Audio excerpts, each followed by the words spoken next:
ऐसी कौन सी गलती, ऐसा कौन सा अपराध जो है महाराज हो गया कि सती को जो है अपने पिता के यज्ञ में ही प्राण छोड़ने पड़े, शरीर छोड़ना पड़ा। तो कहते हैं महाराज एक समय सबने इकट्ठे होकर जो है विचार किया कि महाराज सब अपने अपने स्वमुखी हो जाते हैं, अगर कोई कानून व्यवस्था ना हो तो कहते हैं महाराज राजा तक कौन हमारी पुकार सुनाएगा। क्यों? गांव में पंच होंगे तो प्रधान को कहेंगे, प्रधान एमएलए को कहेगा, एमएलए एमपी से मुख्यमंत्री से बात करेगा, मुख्यमंत्री राज्य का प्रधानमंत्री गृह मंत्री से बात करेंगे, तब जाकर हमारे गांव की समस्या प्रधानमंत्री तक पहुंचती है। तब प्रधानमंत्री जी हमारे कल्याण के लिए पैसे सैंक्शन करते हैं, फिर उसी रास्ते फिर वो हमारे गांव में आकर लगते हैं। तो कहते हैं महाराज सबको इकट्ठे करके एक राजा बना दिया जाए जिसका औधा था प्रजापति का। प्रजापति जैसे प्रधानमंत्री राष्ट्रपति का औधा है, इसे ये औधा था, किसको दिया जाए? सबकी सहमति हो गई कि दक्ष जो है महाराज बड़े सूझवान हैं, उन्हीं को ही ये औधा दे दिया जाए। सबको इकट्ठा कर लिया गया एक स्थान पर, देवता को भी, यक्षों को भी, गंधर्वों को भी, इंद्र आदि देवताओं को भी, ऋषि मुनियों को भी, सबको इकट्ठा करके सहमति से महाराज अगर किसी की असहमति हुई तो वहां बताएगा कि भाई हमें अच्छा नहीं लगता प्रधान, इसलिए इसको प्रधान नहीं बनाना है। जैसे गांव इकट्ठा हो जाता है कि बैठे बैठाए ही प्रधान बना दो महाराज, परंतु वहां पर कितनी किसने किसी पर सहमति होगी ये तो वो प्रधान ही, वो इकट्ठी जनता ही बताएगी। सब इकट्ठे होकर बैठ गए। दक्ष आया उसमें, सभा में जैसे ही दक्ष आता है सब खड़े होकर स्वागत करते हैं, क्योंकि सबको पता है किसी को प्रजापति बनाना है। परंतु तीन देवता खड़े नहीं हुए, भगवान शंकर और भगवान विष्णु, भगवान ब्रह्म देवता। इसी पर जो है महाराज दक्ष को गुस्सा आ गया, क्यों? ब्रह्मा तो मेरे पिता हैं, विष्णु मेरे इष्ट देव हैं, खड़े नहीं हुए कोई बात नहीं, परंतु शंकर तो मेरा जवाई है और जवाई पुत्र के ही समान होता है, इसीलिए जो खूनी खड़ा हुआ। इसी पर ही बैर चल पड़ा, विरोध हो गया महाराज।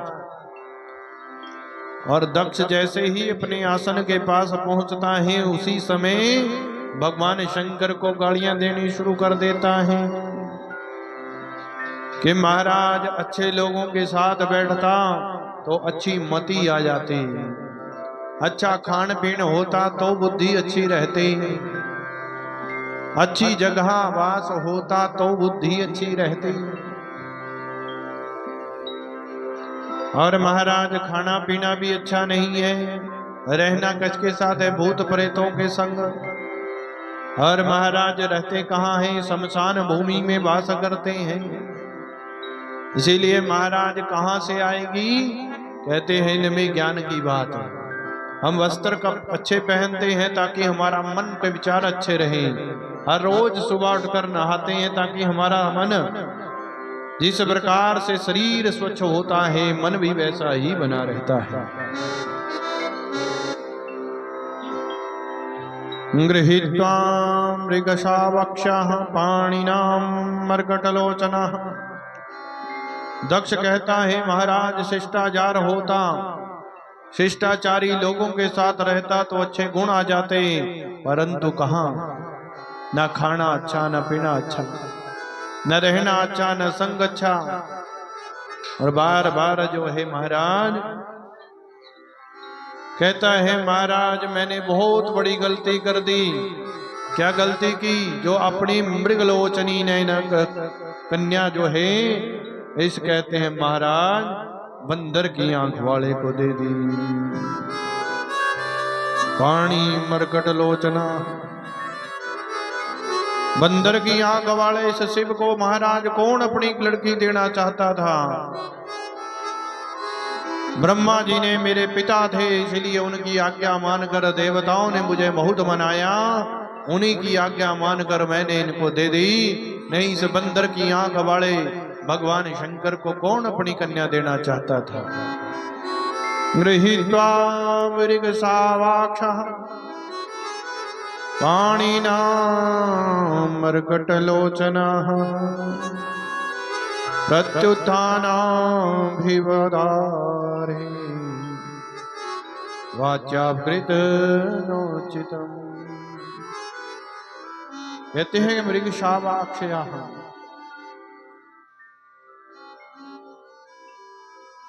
कि कहाँ ये मृगलोचनी मेरी कन्या और कहाँ पाणी मरकट लोचना, कहाँ ये बंदर की आंख वाले शंकर। प्रेतावासेषु धारेषु प्रेतैर्भूतगणैर्वृताः। हे महाराज, शमशान में वास करने वाले भूत प्रेतों के साथ रहने वाले इस भगवान शंकर को मैंने अपनी लड़की देकर बहुत बुरा कर लिया। गालियां देनी शुरू कर दी। कहते हैं महाराज अब क्या हो गया। जैसे ही गाली देनी शुरू की तो सब शंकर के गणों के जो है महाराज क्या हो गया, क्रोध बढ़ना शुरू हो गया। नंदी महाराज खड़े हो गए। अरे आए दक्ष, जबान संभाल कर बात कर, किससे बात कर रहा है तू। जो बोले भगवान शंकर ने बिठा दिया, महाराज बैठ जाइए बैठ जाइए। नंदी महाराज को बिठा दिया।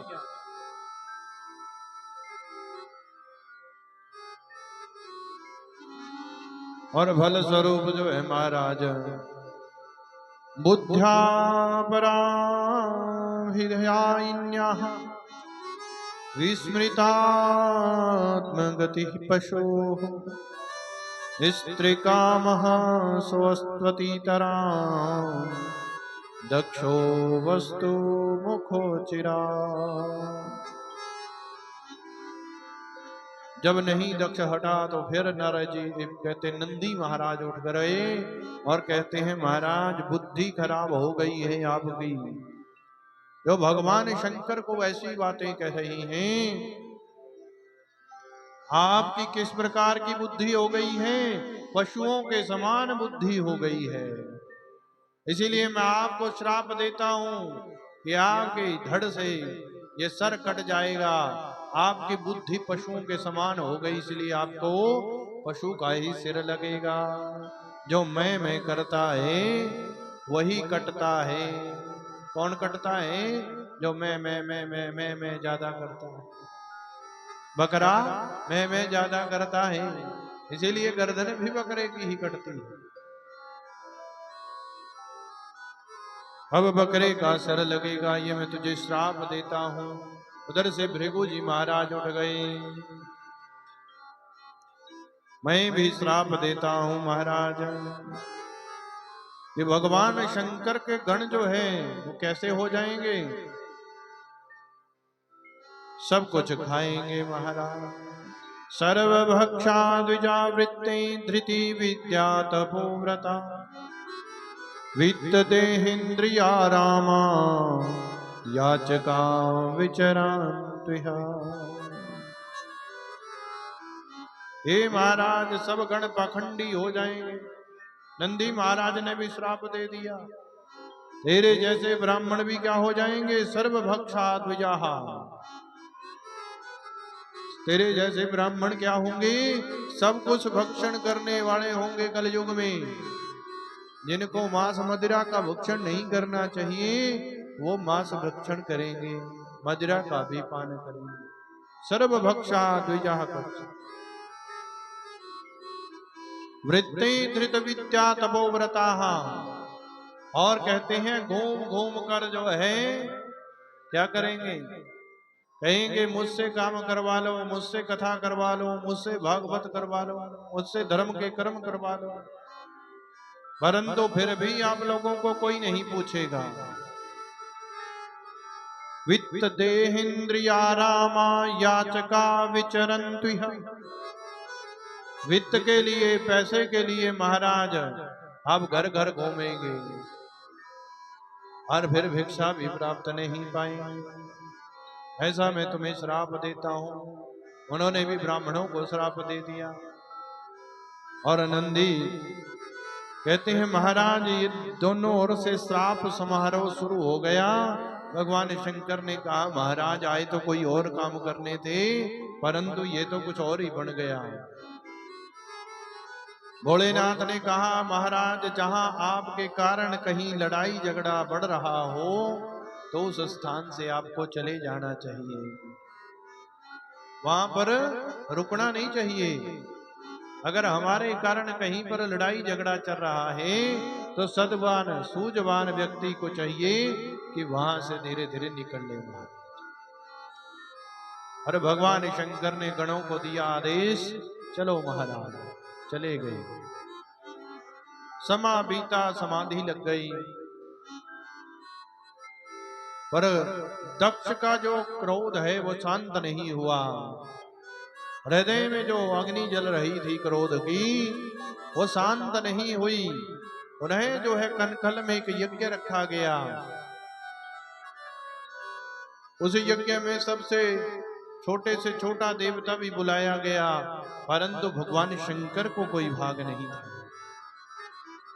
सख्त आदेश था दक्ष का कि महाराज यद्यपि कोई ये भी कहेगा कि भगवान शंकर को मना कर ले आओ, तो ऐसा भी कोई मेरे कहा ना आए महाराज, यज्ञ में ना आए। भगवान शंकर से संबंध रखने वाला कोई भी मेरे यज्ञ में ना पहुंचे। सख्त आदेश है महाराज। उधर आज यज्ञ आरंभ हुआ तो सभी भगवान शंकर के कैलाश पर्वत से गुजर कर जा रही हैं विमान। सती अपने ही बगीचे में फूल तोड़ रही थी। उसी समय 27 बहनें चंद्रमा को विवाही गई। ये भी नहीं की बहनें हैं, रोहिणी आदि जो 27 पत्नियां हैं चंद्रमा की, ये जितने नक्षत्र हैं अश्विनी भरणी कृतिका रोहिणी मृगशिरा आद्रा वसु पुष्य श्लेषा मगा ज्येष्ठा पूर्वा फाल्गुनी उत्तरा फाल्गुनी हस्त चित्रा, ये सब जो है महाराज चंद्रमा की पत्नियां हैं। और वह भी जा रही है, विशाल जहाज जा रही है, आज घड़ी लगी हुई है महाराज। सती ने रोहिणी से पूछा अरे कहां जा रही है बहना? कहने लगी तुझे नहीं पता हमारे पिता श्री इतना बड़ा यज्ञ कर रहे हैं, उस यज्ञ में तुझे नहीं बुलाया।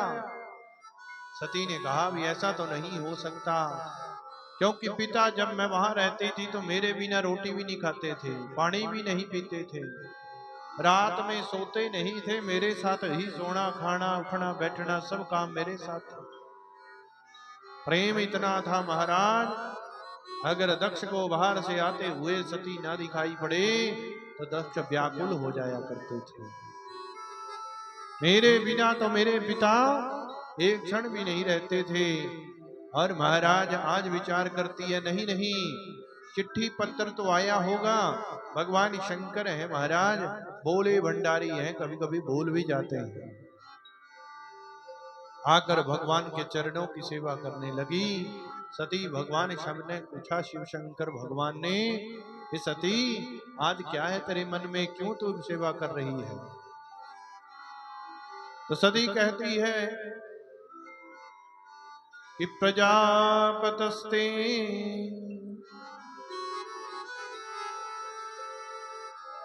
ससुर से सांप्रदम निर्यापितो यज्ञ महोत्सव किला। हे महाराज ये नहीं कहा कि मेरे पिता श्री यज्ञ कर रहे हैं, कहती प्रजापति ससुर से सांप्रदम, आपके ससुर जी कहते हैं कनकल में बड़ा यज्ञ कर रहे हैं महाराज। हे भोलेनाथ आपको नहीं जाना वहां पे? भोलेनाथ जी कहते भाई बिना बुलाए किसी के घर नहीं जाना चाहिए, बिन बुलाए किसी के घर नहीं जाना चाहिए। पितु गुरु मित्र कहते हैं महाराज चाहे हम हर रोज उनके घर में जाते हैं, परंतु जिस दिन कोई विशेष फंक्शन हो, कार्यक्रम हो, मित्र ने, पिता ने, गुरु ने हमें निमंत्रण नहीं दिया तो जाना नहीं चाहिए। अगर कोई कहे ना भाई तेनू नहीं पता था भी मैं सप्ताह करा रहा, तेन तो सबसे पहला आना चाहिए था। भाई जब तक अपने मुख से आपको बुलाया नहीं तो वहां जाने का आपका कोई औचित्य नहीं। भगवान भोलेनाथ जी ने कहा भाई हमें कोई चिट्ठी पत्र नहीं आया इसलिए हम तो नहीं जाएंगे, हम आपसे भी कहते हैं आप भी मत जाइए। अगर आपको बुलाया है तो आप जा सकते हैं। सती कहती है बुलाना तो मुझे भी नहीं आया। भगवान शंकर कहते हैं तो मेरे पास भी कोई निमंत्रण नहीं आया। सती कहने लगी कोई बात नहीं, माता पिता के घर में तो बच्चे ऐसे ही चले जाते हैं, ऐसे ही आ जाते हैं, वहां पर जाने की थोड़ा। भगवान शंकर कहते हैं जाते तो हैं, कल चलेंगे, आज यज्ञ है कल चलेंगे। कहती फिर क्या करने जाना वहां पर? कहते कोई बात नहीं, हम अपना रूठा मांगता अकेले बैठकर निकाल लेंगे माता पिता से। आज तो बहुत से वहां पर रिश्तेदार आए होंगे, अगर कोई बैर बाब लड़ाई हो गई तो महाराज खाम खा बेइज्जती हो जाएगी। बहुत समझाया सती को पर नहीं समझी। तब भगवान शंकर ने अपने सारे काम के बारे में बताया कि हम उस यज्ञ में गए थे, हमको ही नीचा दिखाने के लिए ये यज्ञ रखा गया है। सती कहती है नहीं नहीं है, मेरे पिता ऐसे नहीं कर सकते, मेरे पिता ऐसा नहीं कर सकते, वो तो मुझे देखकर ही खुश हो जाएंगे। सती बातें करती रही परंतु भगवान शंकर समझाते रहे। अंत में जब नहीं बात बनी तो भगवान ने कहा होए सोई जो राम रचिरा था, तो कर तरक बड़ा भई शाखा, को कर तरक बड़ा भई शाखा। होना संसार में वही है जो मेरे राम जी ने लिख दिया है। किसी को ज्यादा समझाओगे तो वो आपकी बात समझ नहीं पाएगा। समा अपने आप उसको समझा देता है महाराज। कोई घर छोड़कर जा रहा है तो उसको जितना रोकोगे उतना अकड़ेगा, परंतु जिस दिन बाहर जाकर 2-4 दिन भूखा रहेगा, अपने बच्चों की, अपने घर की और भूख की याद सताएगी तो उसी दिन घर वापस आ जाएगा। ये जीवन है महाराज। अगर उस समय समझाएंगे तो नहीं समझेगा, परंतु जब बाहर जाकर ठोकर लगेगी तो जरूर समझ जाएगा। तो कहते महाराज बहुत समझाया नहीं समझी तो आज सती को भेज दिया भगवान शंकर ने। सब श्रृंगार करके भेजा है महाराज। यज्ञ में जा रही है तो श्रृंगार करके जा, और वस्त्र दिए श्रृंगार के भूषण देह पहने, पहन कर चल पड़ी। और पीछे मुड़कर भगवान शंकर को भी देखती है कि आज भगवान शंकर का कहना नहीं माना। मानो भगवान कहते हैं कि जिस दिन स्त्री अपने पति का और संतान अपने माता पिता का कहना मोड़ती है, उसी दिन से उनका भाग्य फूट जाता है महाराज। क्योंकि कोई भी माँ बाप ऐसा नहीं है जो अपने बच्चों का बुरा चाहता हो। जो दुख उन्होंने देखे वो अपने बच्चों को नहीं देखने देना चाहता। जो दुख, जो कष्ट माता पिता ने सहे हैं वो अपने बच्चों को नहीं देना चाहता।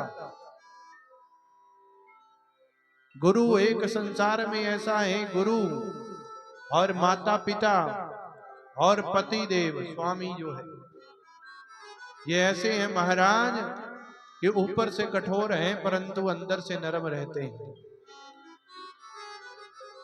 ऊपर से जरूर शक्ति दिखाएंगे, बच्चे गलती करेंगे जरूर डांटेंगे, मारेंगे, सिखाएंगे। गुरु की डांट फटकार डंडे से ही हम सोने जैसे बन जाते हैं। कैसे? कैसे जिस लोहे के टुकड़े को गर्म कर करके कहते हैं भट्ठी में, फिर थोड़ों की चोट लगाई जाती है और फिर जाकर उससे कोई औजार तैयार हो जाता है। होता नहीं, लोहे के टुकड़े को बार बार गर्म करते हैं भट्ठी में, फिर लगाते हैं, फिर दाती बना देते हैं, दांत बना देते हैं, कुल्हाड़ी बना देते हैं। ऐसे उस लोहे से कुछ भी नहीं बन पाएगा जब तक उनको उसके सांचे में ना पहुंचाया जाए।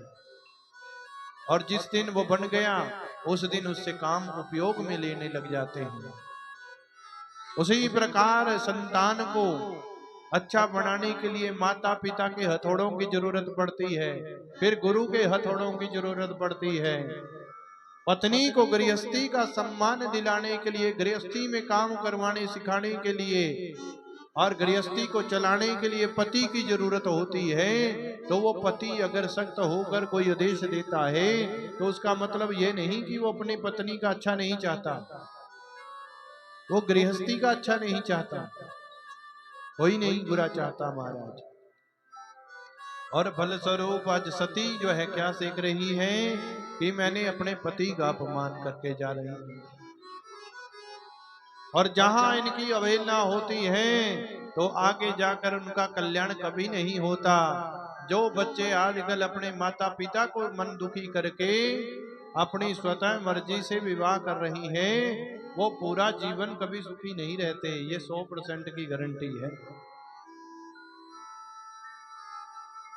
जिस माता पिता ने अपना सब कुछ खून सींच कर पिला पिला कर आपको जो है पढ़ाया बड़ा किया, खुद आधी रोटी खाई आपको फिर भी 4 खिलाई, खुद स्वयं दुख भोगे आपको सुख में दिया, और जिस दिन उनकी मान इज्जत को आप ठोकर मार कर जाओगे तो संसार में आपका भी कहीं मान सम्मान नहीं होगा। जीवन में जो आपने दिया वही आपको मिलता रहेगा। आपकी भी संतानें ऐसी पैदा होंगी महाराज जो पग पग पर आपका खून चूसेंगी, ऐसी संतानें पैदा होंगी। तो फल स्वरूप जो है महाराज आज पति का अपमान करके गई, दक्ष के यज्ञ में पहुंची, दरवाजे पर दक्ष खड़े थे परंतु अंदर चले गए। पुत्री को देखते ही अंदर चला गया, जाकर जो है सबसे सती मिली परंतु किसी ने इज्जत मान नहीं की। बहनों ने हंसकर कहा, सती हमने सुना है कि तुझे इस यज्ञ में बुलाया नहीं गया था।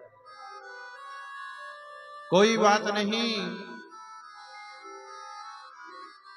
माता पिता के घर में जो है कन्याएं स्वतः ही आ जाती हैं और महाराज उनको बुलाने की भी जरूरत नहीं है। कोई बात नहीं, बिना बुलाए भी तो आ जाती हैं। अंदर मां से मिली, अंदर मां ने रोते हुए स्वागत किया। मेरा तो मन तेरे ही अंदर था सती, तू आ गई बहुत अच्छा किया, चल पानी पी ले। कहती नहीं मां, आज तेरे घर का पानी तक नहीं पीऊंगी जब तक पिता से बात ना कर लूं। सादर भलहि मिले एक माता, भगनी मिले अति मुस्काता। भगनी मिली अति मुस्काता, बहने मुस्काती हुई हंसती हुई, और वादा एक सादर प्रेम से मिली। पिता को मिलने के लिए दक्ष के यज्ञ में पहुंची है सती। पिता से पूछा, पिता श्री इतना बड़ा कौन सा बड़ा अपराध हो गया भगवान शंकर से कि आप उनसे इतने विमुख हो गए। मेरे भोलेनाथ तो भोले भंडारी है, वो तो एक क्षण में जो है महाराज सबके अवगुणों को क्षमा करके उनके गुणों पर रिझ जाते हैं। वो भोले भंडारी तो ऐसे हैं महाराज, वो तो सबसे प्रसन्न हो जाते हैं। पिताश्री ऐसा कौन सा अपराध हो गया उनसे। दक्ष बोले नहीं महाराज, बहुत सती ने बातें की, प्रणाम किया, बार बार बुलाती रही, नहीं बोले। अंत में सती ने कहा, पिताश्री यद्यपि कोई गलती से कहते हैं कोई चीज खा ले तो उसका वमन कर दिया जाता है, परंतु ये शरीर तो आपके द्वारा ही निर्मित है। तम किम करोमीति गृणन्ति माः वद्धांजलिं भगवान भूतनाथ। क्या किया जाए महाराज, ऐसा कौन सा अपराध किया भगवान शंकर ने उसे मुझे ही, मैं ही क्षमा मांग लेती हूँ। आप जो है महाराज क्या करें, उन्हें क्षमा कर दीजिए और इस यज्ञ में बुला लीजिए, क्योंकि भगवान शंकर के बिना किसी का भी कोई यज्ञ पूर्ण नहीं होता। बहुत बातें सती ने की परंतु नहीं मानी। अंत में सती ने कहा, पिताश्री मैं भी आपको श्राप देती हूँ कि महाराज बिना भोलेनाथ के ये यज्ञ आपका पूर्ण नहीं होगा, भले ही हजारों वर्षों तक चलता रहे। भगवान शंकर को इस यज्ञ को पूरा करने के लिए आना पड़ेगा। और चारों तरफ देखा, सबके आसन देखे, सती का हृदय जल उठा कि मेरे पति देव का कहीं आसन नहीं है। और कहते हैं पिताश्री को श्राप देकर वहीं पर जो है प्रणाम किया। और पिताश्री आज मैं भगवान शंकर को नाराज कर आ गई, पति का कहना नहीं माना, आपको भी नहीं मना पाई, इसीलिए ना अब पिता के घर की रही ना पति के घर को जा सकती हूँ। इसीलिए मेरा तो एक ही काम रह गया है, वो मरना। अब तो मरना ही मेरा है, क्योंकि ये शरीर आपके द्वारा दिया गया है। तम कलेवरम, ये आपके द्वारा दिया गया शरीर है। कहते हैं महाराज अब इसे मैं नहीं रखूंगी। अतस्तवोत्पन्नमिदं कलेवरम नाधारयिष्ये शिखंठकर्णम्। अब इस शरीर को नहीं रखूंगा। मेरा यह वचन है कि आपका यह यज्ञ तब तक पूरा नहीं होगा जब तक भगवान शंकर नहीं आ जाएंगे। कहकर सती ने वहीं यज्ञ में बैठकर भगवान शंकर का ध्यान किया। और महाराज जन्म जन्मों तक भगवान विष्णु से प्रार्थना करती हैं, प्रभु आप सबको जन्म देने वाले हैं, मैं आपसे एक ही प्रार्थना करती हूँ, अगर पुनः जन्म होता है, दोबारा जन्म होता है, तो मैं फिर भगवान शंकर की ही पत्नी बनना चाहूंगी, उन्हीं के साथ मेरा विवाह हो। और ये शरीर कहते हैं महाराज अब मैं जलाकर भस्म कर दूंगी। भगवान विष्णु से प्रार्थना की और भगवान शंकर का मन में ध्यान करके कहते हैं महाराज सती ने योगाग्नि के द्वारा अपने शरीर को जलाना शुरू किया। योग अग्नि के द्वारा शरीर जलने लगा। चारों तरफ शंकर भगवान के दूतों ने हाहाकार मचा दिया, यज्ञ को तोड़ने लगे। भृगु आदि ऋषियों ने एक एक करके जो है आहुति दी, हजारों सैनिक पैदा किए, भगवान शंकर के गणों को मारकर भगा दिया। कैलाश पर्वत पर भगवान शंकर को नारद जी ने जाकर समाचार प्रदान कर दिया, महाराज ऐसे ऐसे करके दक्ष यज्ञ में सती ने अपने शरीर को जला लिया है। भगवान शंकर को गुस्सा आया, जटा उखाड़ी और फेंकी। धरती पर जैसे ही पड़ी वीरभद्र का प्राकट्य हो गया। बोलिए वीरभद्र भगवान की जय हो। वीरभद्र का प्राकट्य हो गया। और महाराज क्या करूं प्रभु, उसी समय जो है आदेश हो गया, जाओ दक्ष यज्ञ को विध्वंस कर दो। दक्ष यज्ञ को विध्वंस कर दिया जाए। और दक्ष यज्ञ को विध्वंस कर दिया गया। आज्ञा पाकर जो है वीरभद्र उस यज्ञ में पहुंचा, जाकर सब यज्ञ को विध्वंस किया। और जब अंत में पकड़कर दक्ष को लाया गया, कहाँ है जजमान जी, और फल स्वरूप जो है पकड़कर लाया गया, ये हमारा जो जजमान जी। गुस्से में वीरभद्र ने उनके सर को पकड़ा और कहते सर पकड़कर ऐसे घुमाया कि धड़ से सर को अलग कर दिया और दक्ष यज्ञ के कुंड में ही स्वाहा कर दिया। धड़ पड़ा रह गया, सिर मुंडी यज्ञ में स्वाहा हो गई। जो देवता लोग खीर पूड़ा माल पूड़ा खान गए थे, सबके हड्ड पैर टूट गए। ब्रह्मा जी दे कोल पुजे, महाराज गए थे भंडारा खान, और उत्थे दा होर ही कुछ कलात्या कहते महाराज। वीरभद्र पुनः कैलाश पर पहुंचे। ब्रह्मा जी ने सब देवताओं को साथ लिया, भगवान शंकर के पास पहुंचे